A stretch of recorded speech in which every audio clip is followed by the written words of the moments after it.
Hello, welcome to my channel, Geri in Stitches.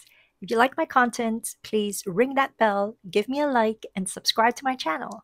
Today I'm showing a stitching technique for creating a Shibori dye pattern that is based on squares.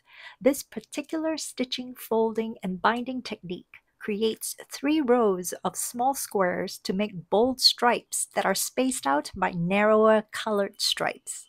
Let's begin with our blank canvas of fabric.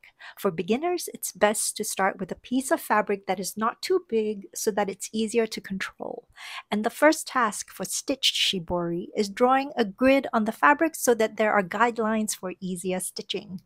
I do this with rulers and erasable markers. The markers I recommend are Pilot friction pens because it's easy to make markings on fabric with them, and they come in many colors. The dimensions of this piece of fabric that I'm working with is about 140 by 75 centimeters wide. The first thing that I do is to find the center line lengthwise by folding it in half. I am using 100% linen fabric, and any folds made are very prominent.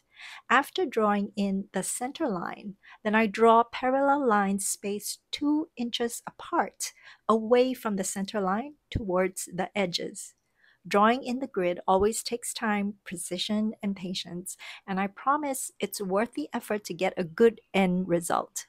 Now, after the lines have been drawn on the lengthwise grain of the fabric, then I mark the center line on the cross grain. Take the time to really draw this center line perpendicular to the grain line.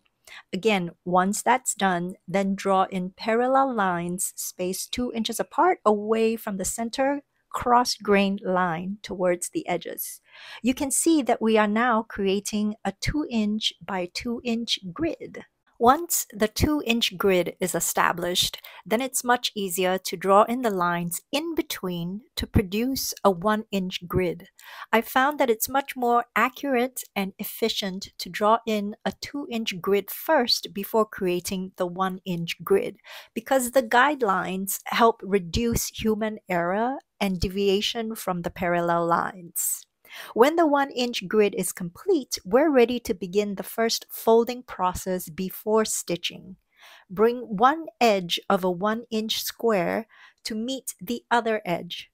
Finger press the fold through the entire line. You can also use one of these neat rollers that helps make a clear fold line. Create this fold throughout the width of the fabric. Then we're ready to stitch down our first row. As we're doing quite a bit of stitching, I am using a palm thimble to apply a stitching technique used for sashiko. However, you can just sew on a row of running stitches in the regular way and use the appropriate thimble for that. The thread that I'm using is a very strong nylon thread used for sewing thick canvases. The needle is a long and sharp embroidery needle so that I can load as many stitches on it as possible. There's only one thing that I would recommend doing that I didn't do here, which is to double up the thread instead of using a single thread. The single thread still produced good results, but I think a double thread would ensure a tighter bind. As you can see, I am sewing a row of running stitches positioned about a 1/4 inch from the fold, and each stitch is about a 1/2 inch wide. The grid lines help me to stay consistent.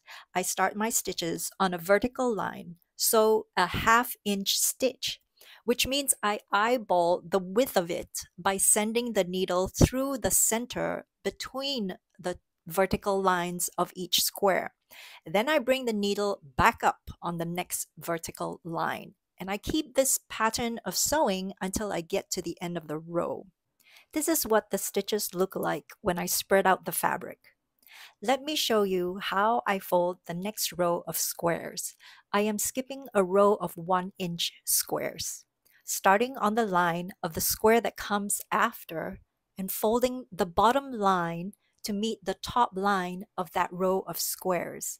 Let's zoom in on what this looks like close up, and I'll give you some finer points on the folding and stitching technique. When I skip a row of 1-inch squares, the resulting pattern is a stripe of color dyed in whatever color you choose. This stripe will be a 1/2 inch wide. and will alternate with a wider stripe of the resist pattern. The resist pattern is a wider stripe of 1.5 inches wide, made up of 3 rows of half-inch squares. Perhaps it's difficult to picture it right now, but it's important to note that at this point of the stitching, 3 layers of fabric are being stitched together at the center of the half-inch folds. Another thing to be aware of is that the stitches are made in the same pattern with the needle going in and out of the fabric as the row before.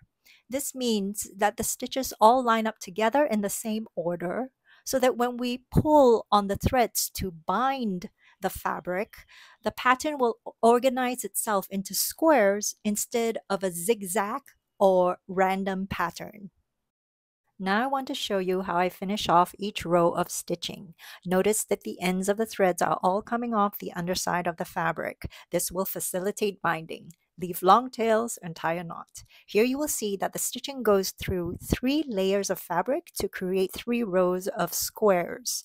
The stitching is placed in the middle of the half-inch folds, and there's a space of a half-inch that is left unfolded and unstitched. Continue folding and stitching throughout the length of the fabric. This is a time-consuming and meditative part of the process. As you get into the rhythm of it, you'll find that it gets easier. For me, it's enjoyable and I love it. Now it's time to bind the stitches. First, wear some protective gloves so that the threads don't cut into your flesh. And I like to pull on 2 rows of stitching at a time. When you pull on the threads, they will create these uniform pleats or folds. So before pulling on one end, I like to secure the other end first by tying knots with 2 ends of threads. I tie 2 to 3 knots to make sure that it's really secure, then pull on the ends of the threads on the other end. Then I tie 2 or 3 knots as well on the other end.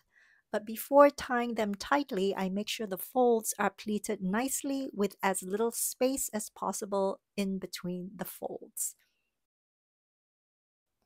The tighter the bind that you can manage will result in a better, clearer, and more defined resist pattern. Many Shibori projects might fail at this stage if extra attention isn't paid to create as tight a bind as possible. And in some ways, there's no way to find out if your binding is not tight enough until the dyeing process is over. And by that time, honestly speaking, it may be too late to do any corrections. Basically, the more experience you get with stitched shibori, the more that will inform you on how tightly to bind for future projects. As with all skills, the more practice, time, and experience you get with it, the more it'll help you develop your own process and journey with it. When the fabric is all bound up, it's ready to be dyed. Whatever dyeing agent or product you choose to use, make sure that you read the dyeing instructions and follow them properly. I am using Rit Dye all-purpose dye for natural fibers in the dark navy, and I've chosen to use the stovetop method. For this 100% linen fabric, I would need to add salt and dish soap to the dye vat and dye the dampened bound fabric for at least 15 minutes at a temperature of at least 60 degrees Celsius. Place the correct ratio of dye liquid to hot water for the best saturation and vibrance of color. Also pay attention to after dye instructions. For example, Rit Dye recommends color fixing the dye after dyeing with the Rit Dye Color Stay Dye Fixative. And this is a really great product for fixing their dye colors.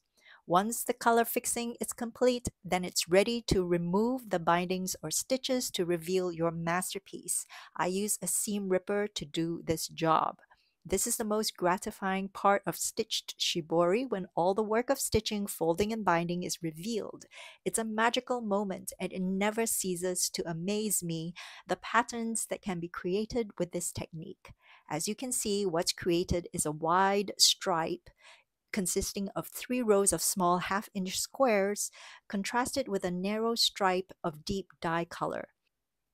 You can now do a hand wash of the fabric, and after drying, you can decide to make whatever you want with it. For me, I chose to sew it up into this dress, contrasting the fabric with another Shibori pattern based on an elliptical design. That tutorial video can be found in my channel. Remember, before you go, to give this video a like and to subscribe to my channel. Happy stitching, happy dyeing, and happy sewing!